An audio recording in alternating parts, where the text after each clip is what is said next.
Ce ziceți de o prăjitură cu foi, la fel de bună ca în copilărie? Prăjitură cu caramel și nucă foarte gustoasă, cu foi fragede, cremă absolut delicioasă și glazură fină de ciocolată. Nu se face deloc greu și este de-a dreptul minunat. Haideți să o pregătim împreună. Pentru foi vom avea nevoie de 200 de grame de unt, 600 de grame de făină, 200 de grame de smântână, 2 ouă, o lingură de extract de vanilie marca Jamila Cuisine, 10 grame de praf de copt, coaja de la o lămâie, puțină sare și 100 de grame de zahăr. Pentru cremă vom avea nevoie de 1 litru de lapte, 300 de grame de nucă, 200 de grame de unt, 200 de grame de zahăr, o linguriță de cacao, 250 de grame de dulce de lece și 100 de grame de amidon de porumb. Iar pentru glazură vom avea nevoie de 200 de ml de smântână pentru frișcă și 200 de grame de ciocolată amăruie. Pentru început mă voi ocupa de foi și voi începe cu untul, care are 80% grăsime și este moale, la temperatura camerei. Îl pun într-un bol mai mare. Peste el voi adăuga zahărul, coaja de lămâie și sarea și voi amesteca foarte bine. Amestecul va trebui să arate ca o cremă. Când amestecul a devenit cremos, pot adăuga cele 2 ouă. Țineți minte că toate ingredientele trebuie să fie la temperatura camerei. Voi adăuga și smântâna cu 20% grăsime și voi amesteca totul foarte bine cu untel. Pentru un plus de aromă, voi adăuga și o lingură de extract de vanilie marca Jamila Cuisine. Este natural, foarte aromat și îl găsiți pe jamilashop.ro. Încorporez și extractul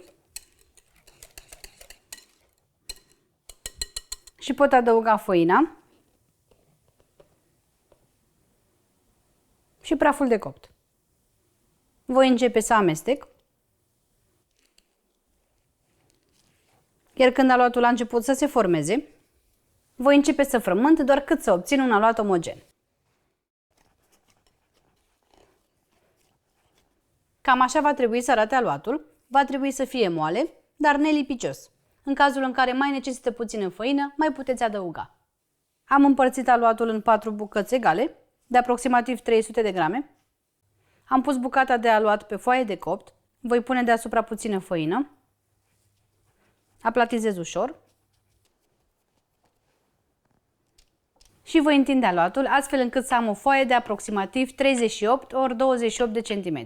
După ce am întins foaia cât mai subțire, o voi pune pe spatele unei tăvi. Și apoi voi tăia aluatul în exces, cel care atârnă pe margini.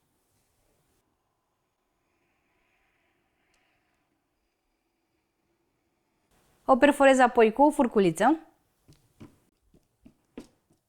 și o voi pune în cuptorul preîncălzit la 150 de grade pentru aproximativ 17-20 de minute.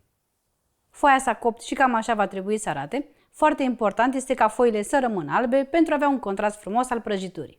Voi proceda în același fel și cu restul foilor. Cele 4 foi sunt gata. Le am aici pe toate și le voi lăsa deoparte cât timp mă voi ocupa de cremă.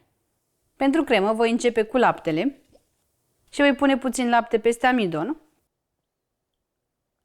Voi amesteca și îl voi lăsa deoparte până când voi avea nevoie de el. Într-o cratiță încăpătoare voi adăuga zahărul,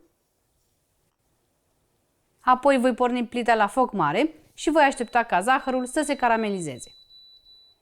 Când zahărul a început să se caramelizeze, voi începe să amestec astfel încât tot zahărul să fie bine caramelizat. Voi lăsa zahărul să se ardă astfel încât să aibă o culoare brun roșcată, dar să nu fie prea închis la culoare pentru că va fi prea amar. Voi adăuga laptele puțin câte puțin și aveți grijă că se poate umfla, așa că e bine să folosiți o cratiță cât mai înaltă. După ce am adăugat tot laptele, zahărul ars se va solidifica și va arăta ca o bomboană, așa că va trebui să fierb amestecul până când zahărul ars se va topi în totalitate. Când zahărul s-a topit, pot adăuga amidonul și voi amesteca foarte bine pentru că această cremă se va încroșa aproape instantaneu. Când zahărul ars s-a topit în totalitate, voi adăuga amestecul de amidon și lapte și voi amesteca continuu pentru că această cremă se va îngroșa aproape instantaneu. O las să fierbă în câteva clocote, apoi o pot lua de pe foc. În crema de caramel fierbinte voi adăuga untul, care are 80% grăsime și este moale la temperatura camerei, și voi amesteca bine cutelul cât să se topească. Pentru un plus de gust de caramel, voi adăuga dulce de lece, care este lapte condensat îndulcit caramelizat, dar puteți adăuga și orice alt sos de caramel.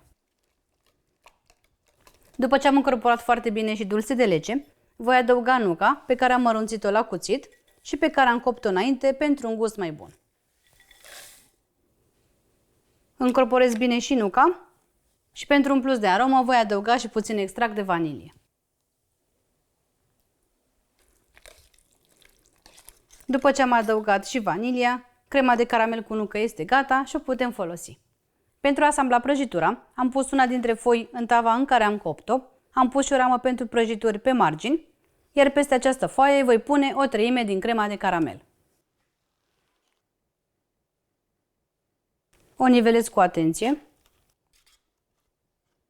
Voi adăuga acum o nouă foaie și din nou o treime din cremă.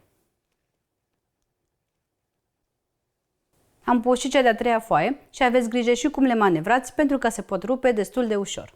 Voi adăuga ultima parte de cremă și apoi ultima foaie deasupra.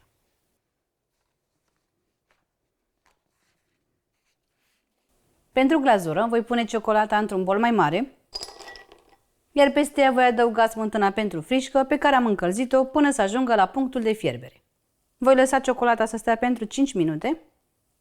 După 5 minute pot amesteca în ciocolată și veți vedea că se va topi foarte ușor.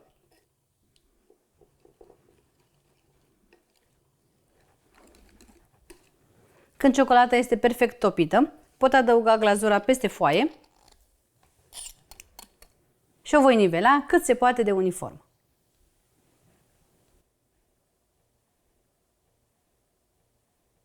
Opțional, deasupra puteți pune niște nucă mărunțită. Voi pune acum prăjitura la frigider peste noapte sau pentru cel puțin 12 ore. Cu cât o lăsați mai mult, cu atât va fi mai bună. Dragii mei, aceasta a fost rețeta mea de prăjitură cu foi, cu caramel și nucă.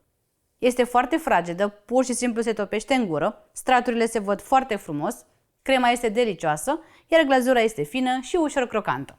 Această prăjitură este perfectă pentru orice ocazie specială și mai ales pentru iubitorii de nucă și de caramel.